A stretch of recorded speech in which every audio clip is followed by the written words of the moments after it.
Hey, it's JC1424 once again with NASCAR Heat 4! And in this episode of our season as Brandon fucking Jones, we're going to be completing race 9, which is going to be at Talladega Superspeedway for the Money Line 300. In the last episode, we had a terrible time at Richmond. And I was expecting to have a terrible time. I that do very well because of the way the tire wear works in this game. But as a matter of fact, we qualified really badly, and then we just sucked all race long. And then I got some fresh tires going to the last stage and just started passing cars. So we finished 16th, but I still think that's our worst finish of the season, isn't it? We had 11th, and that was at ISM, which is given. I'm not really good at that track either for whatever reason. But, yeah, Richmond. It just hasn't been good since NASCAR Heat 2. NASCAR Heat 2 was amazing, NASCAR Heat 3 was terrible. And this was kind of even worse because it was so much more contrived with all this freaking tire wear crap. In the end, turn that off, I'd still be having a terrible time, but at least it would be a little more honest and genuine. But here's the point standings. Tyler Reddick finally got to the points lead. I was expecting him to do it soon. I didn't expect to do that bad at Richmond, but that happened, so now he's just 4 points ahead of us. We are 11 points ahead of Cole Custer and 15 ahead of Chase Briscoe. Chase Briscoe lost some ground on the points lead, but he was running middle of the field, and I guess somehow he actually gained points on us. But let's get out of here and head to Talladega. Something that I've got to say that is just amazing whenever I come race at Talladega in this game is compared to NASCAR Heat 3, it actually looks so much more like Talladega did whenever I was there. I mean, I look over the hills and over the track and then look in the background and I just see everything that I saw there. We got a 50.3, of course I put in 60 PSI for all the tire pressures. We're starting 10th. I honestly thought because of how good my first lap was that I would be starting on the pole, just having a much faster lap. Christopher Bell, he got like a third place finish in the last episode at Richmond, and he was running up front for a while. He's going to be starting on the pole in this race. So if I can win this one, hope you do. I want to see Christopher Bell win a race finally. I think he should be winning at least one race this season. Jeffrey Earnhardt starting 14th. That is great. Hopefully he can do the super speedway racing. We've got Ryan C getting a decent start. I just want to see all these guys finish well. My voice is going places. Okay, I'm going to put it back on default setup so I don't have like a ridiculously superior car and then just win the race like it's nothing. So I actually have to try. I want to have to try. Can't you blame me? So we'll put on the recommended setups, the default thing right there, and we're still starting 10th, so no one got sent back in front of us. So this is the outside at Talladega. No big deal. I mean, I could probably get to the lead from the outside here if I tried hard enough. Austin Hill had to replace his transmission before the race, and Zane Smith failed optical scanning station multiple times. Saying they failed the optical scanning station, like basically the same thing as failing pre-race inspection, because that is part of the pre-race inspection. So I don't know. What's strange is like they'll say they fail like the pre-qualifying thing or something like that, or it'll say they wrecked in qualifying. They would do that in NASCAR Heat 3. They would say they wrecked in qualifying, and it's like they already had a time. Because I qualified a certain position in the field, everyone's already qualified, and you can look at the results after you do the qualifying, and it doesn't make sense. Because if you think about it, how can they have done this whenever they already did that?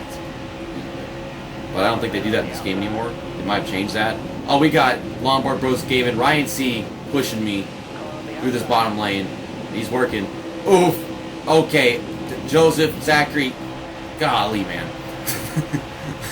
It hit me hard. I'm already pressed against Ross Chastain's bumper in the 4 car.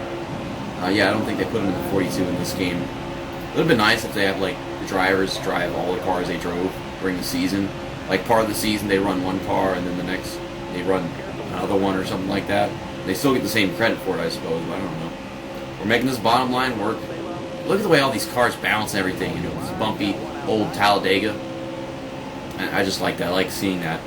Because you don't get that in EA Sports NASCAR games. Like, it's not very often where you get to a bumpy track and you can see the car bouncing around.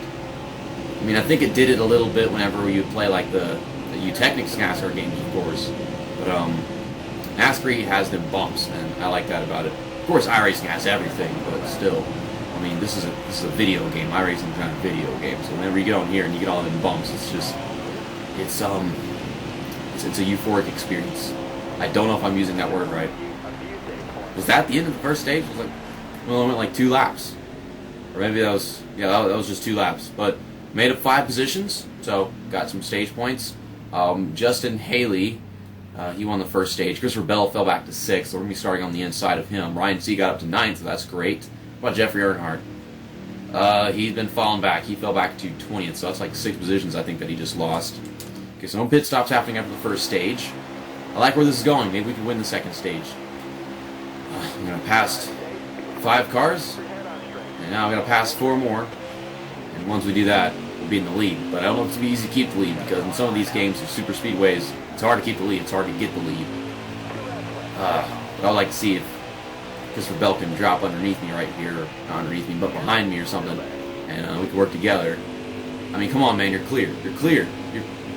Never mind, go to the outside and lose all the positions. I'm looking in the freaking mirror because Rebel's just throwing the race away. Okay. Well, Ryan Seek is still up here somewhere, so, I mean, maybe he's smarter than that. Maybe because Rebel will come back around or something. Look at Ryan Seek go in the middle right there. Okay, I need to side draft Gregson. I should have sooner. Because he cleared me. Okay, underneath him. This 08 car. He's driving the 08 car. I want to say Shane Sieg, but, like, he's not even in this game. Like, that's freaking some other damn NASCAR game. I guess it's Garrett Smithley? Or Greg Galding? Yeah, it's Greg Galding, because Garrett Smithley is, like, behind him on the outside. We're in second. I'm driving off the freaking track right now. So you can see the names of the drivers in front of you. You can't see the ones behind you. You know what a big problem was? I remember I was playing NASCAR 2011 in the game, and I said this all the time. They would have the names on for all the drivers at once. So, like, the entire screen was just full of, like, 10 different icons of them trying to tell you which driver's which. But it's only, like, one at a time here. We're kind of pulling away from the rest of the field right now. Me trying to get around Justin Haley, but I'm working on it. What laps we got here? Oh, the stage's already almost over. Of course it is. I got 2 laps first stage, 2 laps second stage. Trying to get a good run right here. Come on. Come on. And side draft. Side draft. Ah, shit.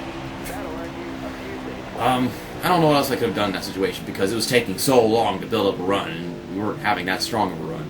I don't know why it would be so freaking difficult because if you think about it, this guy doesn't have a push from behind him or anything like that. Not that I did. They were all way back there.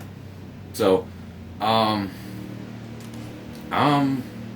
gonna get right side tires and just enough fuel to fill the tank because I can't actually get the 10 laps. So we'll just put it in 1 can, see what that does for us. So I gained position, meaning that they all got 4 tires. I don't think it's really that necessary to get tires at all to begin with, but maybe this will give them like an extra edge because they have 4 fresh tires and I've got slightly more on left sides. And we got cars coming on the outside and the bottom, so can't block both of them. That was about a lap later. Get a good push from the 07 car, which would be Ray Black Jr. I need to keep this darn thing on just so I know who everybody is. But Greg Galding was pushing me a while ago. He's gotten the lead. He's running that top lane, which is kind of slowing him down a little bit. I think he could have gotten the bottom, but he didn't want to just screw over his drafting partner. Now I got myself a drafting partner. He's not trying to pass me. He's just pushing me. He let go. Okay, then. And a caution comes out. Okay, then. Well, they were getting 3 wide behind me and crap. Tyler Reddick found his way up to like 2nd place, but then it was 3 wide, so that didn't work out very well. Everyone's pitting. I have enough fuel to make it to the end of the race.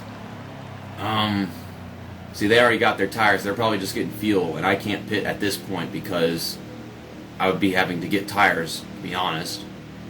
And I don't need fuel. I just know that much. We're just going to stay up here, and we're going to fend for ourselves with these really worn tires. Probably got like 4 laps left in the race, maybe 5. Because we always do skip 1 or 2 under the caution. We'll just see what it says. Okay, 16, 19. So, we got 3 laps to go. Oh my goodness. Really, game? We just skipped 3 laps from that caution. Was that really necessary? I mean, it's such short races in the EA Sports games. Whenever you have short races, you skip less laps from the cautions. Well, here comes Jeremy Clements with the run on the outside. Oh, and I don't think I'm going to be able to stop him. I think that's I don't know who that is in the middle. Looks like Brandon. Yeah, it's Brandon Brown. Gosh, I'm being pushed by one guy, and I'm trying to watch the mirror to see what's going on. Honestly, just focus on what's going on in front of me, but we're coming to the white flag, and I don't know if I'm able to keep this freaking lead, because if someone gets a big enough run on the outside, then there ain't gonna be much I can do aside from try to side draft them whenever they get to my, when I get my nose next to their quarter panel. A bit of a gap behind me, so they're building up a run. I'm just sitting here, trying to block both lanes. Okay, so we're gonna block Jeremy Clements. I wouldn't do this in a turn, but in straightaway, I mean, of course I will. I'm just blocking. Cannot block the outside line in the corner, though. I think we should be okay getting this win at Talladega. It's just not difficult enough. It's never challenging enough whenever you do a super speedway race in a NASCAR game anymore. Like, if you first challenge, then sure, but like you're starting up front, they're never competent enough where it's hard to just keep the lead. Where it's like too many people to block and stuff, and people get runs that you just can't do anything about. So you just go out there and you win it. So let's do some donuts. Gosh, it's getting dark in here. So let's finish this video. Let's get these donuts done. Doing our donuts on the start-finish line. I would like to try doing that thing that Joey Logano does, but to be honest, I don't know if that's really that possible. But we're burning it down. Oh, I gotta do that slide through the infield. I love sliding through the infield. That's my thing. There we go. Sliding through the infield. That's not what I wanted to do at all. I can't do it in this game. This game sucks at victory celebration. And in victory lane we are with the same old damn trophy. Once again with this paint scheme that I love so much. Had to take it here. All the confetti. Got some guy in a fire suit taking pictures with a really old camera. That's something that should be taken note of. Once again, Brandon Jones. Looks like Brad Pitt, not Brandon Jones. We got ourselves some super speedway style results right here because, of course, you've got Christopher Bell, Tyler Reddick, some of them good drivers in the top 10, but then everyone else is just drivers that usually finish like really badly, of course. But Ryan Sieg finished 9th. Christopher Bell got 7th, and Jeffrey Earnhardt finished in 11th, so this is great. Justin Haley won both the first and second stages, but then finished in 16th. So yeah, pit stops really flipped everything around, and then not only that, but just whenever there's traffic, it's like people get up front, they go to the outside, they fall back. They did the same thing in NASCAR 2001 in Super Speedway, so you just get the most random results all the freaking time. Instead of actually having good Super Speedway racers finish good at Super Speedways, it's kind of weird. I went from being 4 points behind Tyler Reddick to being 20 points ahead of him, and so it's as if he had the same race that I had at Richmond at Talladega. And Cole Custer in 3rd place, Chase Briscoe's in 4th, and looks like Chase Briscoe's 10 points behind Cole Custer right now. And we got ourselves like a 44-point gap over 3rd place. So, yeah, it's just between me and Tyler Reddick right now, back and forth. And maybe things will change with tracks like Dover coming up because sometimes I'm just not that good at Dover. I think it's still kind of iffy with NASCAR Heat 4 because we did go there in the Truck Series, and I think we did okay. Then there's Charlotte coming up, Pocono. I love racing at Pocono. I've been wanting to win there for ages and still haven't done it yet. Michigan, expecting great things at Michigan. So, I don't know if we'll keep on gaining a bigger point lead, lose some of it, or what. It's just going to fluctuate, and you know it. But, next episode at Dover, the One Main Financial 200, I'll be using the J.D. Gibbs paint scheme because we haven't used that with a few races, and I kind of like Dover right now in the NASCAR Heat game, so we take this over there and see what we can do. See you next time. That's that, and episode over.